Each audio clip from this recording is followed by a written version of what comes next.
नमस्ते।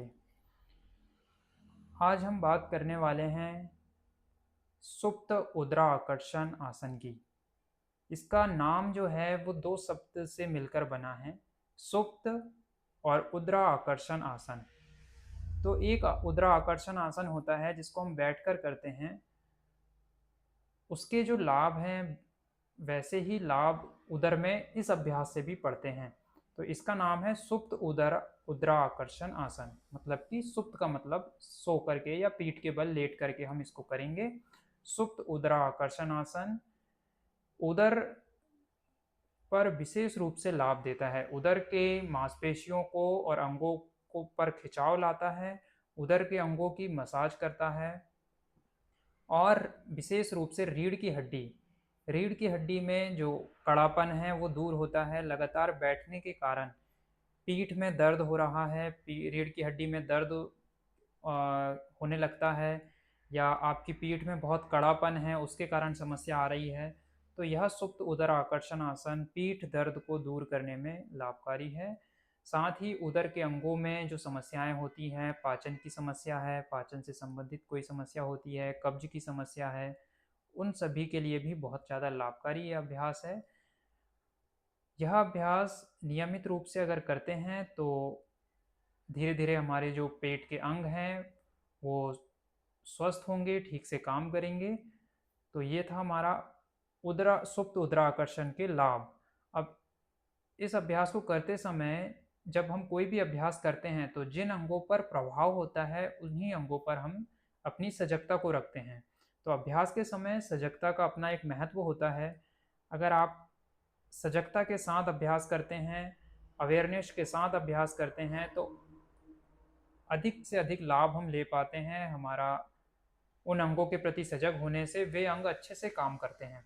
तो यह सुप्त उदर आकर्षण आसन का प्रभाव हमारे उदर क्षेत्र पर और पीठ पर, रीढ़ की हड्डी पर पड़ता है। तो अभ्यास के दौरान उदर पर अपना ध्यान रखना है, उदर में जो खिंचाव आ रहा है उस पर ध्यान रखना है, रीढ़ की हड्डी पर क्या प्रभाव महसूस हो रहा है अभ्यास करते समय उस पर अपनी सजगता को केंद्रित करके अभ्यास करना है। और तीसरा पॉइंट है श्वासों पर सजगता। जब भी हम कोई अभ्यास करते हैं तो अभ्यास को श्वास के साथ हम जोड़कर करते हैं। तो आपको श्वास के साथ तालमेल बैठा करके अभ्यास करना है। तो लाभ की बात हमने किया कि लाभ क्या क्या हैं, सजगता कैसी रहेंगी। सावधानियां भी, जिन अंगों पर लाभ अधिक हो रहा है उनसे संबंधित अगर कोई समस्या पहले से है तो अभ्यास को करने से पहले सावधानी रखना होता है। जैसे कि रीढ़ की हड्डी में कोई गंभीर समस्या है तो आप इस अभ्यास को करने से पहले अपने रीढ़ की हड्डी की क्या समस्या है और क्या मूवमेंट नहीं देना है, ये एक चिकित्सक से परामर्श लेकर, योग चिकित्सक के मार्गदर्शन में आप इस अभ्यास को करेंगे।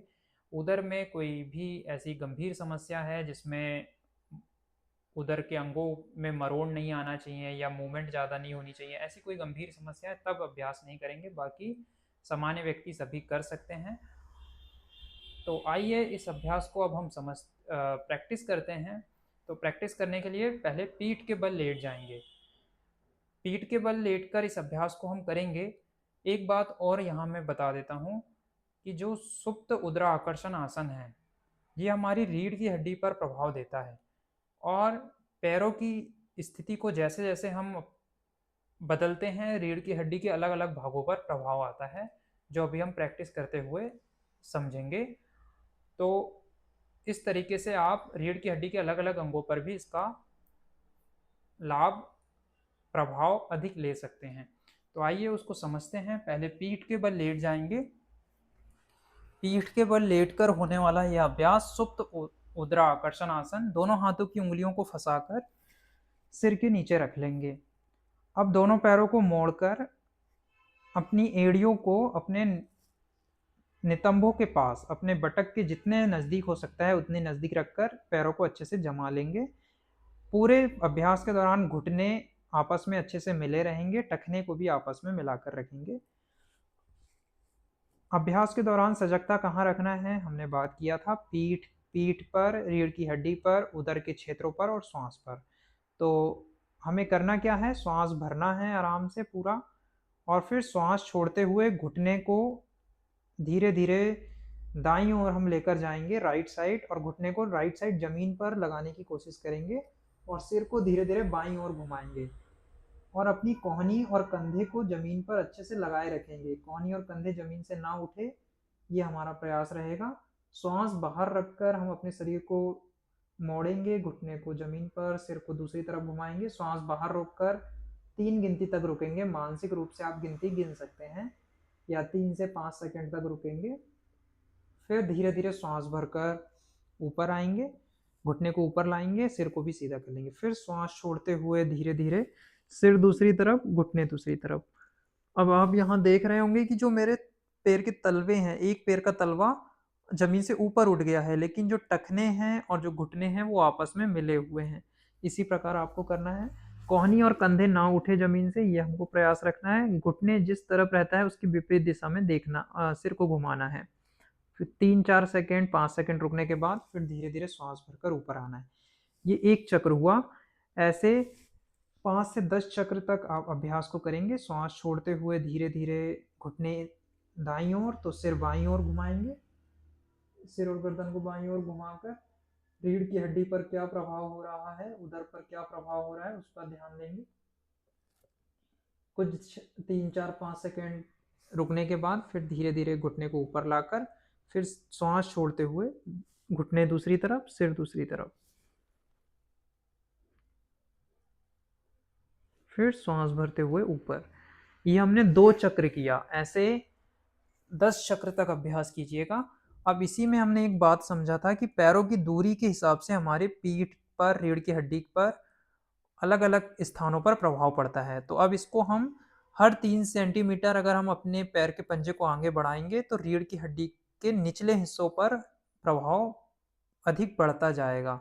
कशेरुकाएं जो हैं धीरे धीरे नीचे वाली प्रभावित होंगी। तो अभी मैंने 3 सेंटीमीटर पैरों को नीचे कर लिया हूँ। अब मैं श्वास छोड़कर जो पहले अभ्यास हमने किया था वैसा ही कर रहे हैं। तो आप भी महसूस करेंगे कि रीढ़ की हड्डी का जो सबसे ऊपरी हिस्सा था वो थोड़ा कम प्रभावित होकर रीढ़ की हड्डी का थोड़ा निचले वाला वर्टिब्रा, एक कशेरुका नीचे की जो है वो प्रभावित हो रही है। फिर इसी को दूसरी तरफ कर लिया। फिर ऊपर आए। फिर थोड़ा सा हम 3 सेंटीमीटर पैरों को और दूर कर लेंगे, और फिर अभ्यास को करेंगे तो रीढ़ की हड्डी के और थोड़े नीचे वाले अंग पर भाग पर प्रभाव आएगा। फिर 3 सेंटीमीटर बढ़ा देंगे तो और थोड़ा नीचे पर, फिर 3 सेंटीमीटर बढ़ा देंगे तो नीचे पर। इस प्रकार रीढ़ की हड्डी की जो अलग अलग वर्टिब्रा, कशेरुकाएं हैं, अलग अलग हड्डियों से मिलकर रीढ़ की हड्डी बनी हुई है। तो वो सभी रीढ़ की हड्डियों के बीच में जो ज्वाइंट है उनमें प्रभाव बढ़ता है, और धीरे धीरे 2 फीट तक हमें पैरों को दूर रखकर करेंगे तो पीठ के सबसे निचले हिस्से पर प्रभाव बढ़ जाएगा। इस प्रकार घुटने आपस में मिले ही रहेंगे, इस बात का हम ध्यान रखेंगे। घुटने दाईं ओर हम जमीन पर लगाते हैं तो बाईं ओर देखेंगे, बाईं ओर सिर को और गर्दन को घुमाएंगे। और फिर जब बाईं ओर हम अपने घुटने को जमीन से लगाते हैं तो सिर को और गर्दन को दाईं ओर घुमाएंगे। तो इस प्रकार इसका ये रीढ़ की हड्डी पर अलग अलग तरीके से प्रभाव हम महसूस कर सकते हैं। इसी का एक प्रकारांतर होता है, दूसरा तरीका होता है, इसमें हम अपने पैर को जितना संभव हो सकता है पेट के पास घुटने को लगा देते हैं। पेट से घुटने को लगाकर फिर हम अपने शरीर को दाएं बाएं इस प्रकार लुढ़काते हैं। आप देख रहे हैं ये भी एक बहुत ही प्रभावी अभ्यास है। इसमें हमारे जो तलवे हैं वो जमीन पर नहीं रहते हैं, उठे हुए हैं। तो इस प्रकार भी इसका एक प्रकारांतर है, एक दूसरा तरीका है। तो आज हमने जो है सुप्त उद्रा आकर्षण को समझा, उसकी विधि, उसके लाभ, कैसे उसको करना है, कैसा उसका प्रभाव हमारे शरीर पर पड़ता है, किन लोगों को सावधानी रखना है, किन लोगों को ज़्यादा लाभ देगा। तो ये सब बात हमने समझा। तो प्रतिदिन हम एक अभ्यास को लेकर आते हैं आप तक, नई अभ्यास की जानकारी, नए अभ्यास को कैसे करना है, क्या सावधानियां रखना है, सब कुछ बताते हैं। फिर मिलेंगे नेक्स्ट वीडियो में एक नए अभ्यास के साथ, एक नई जानकारी के साथ। नमस्ते, हरिओम, तत्सत।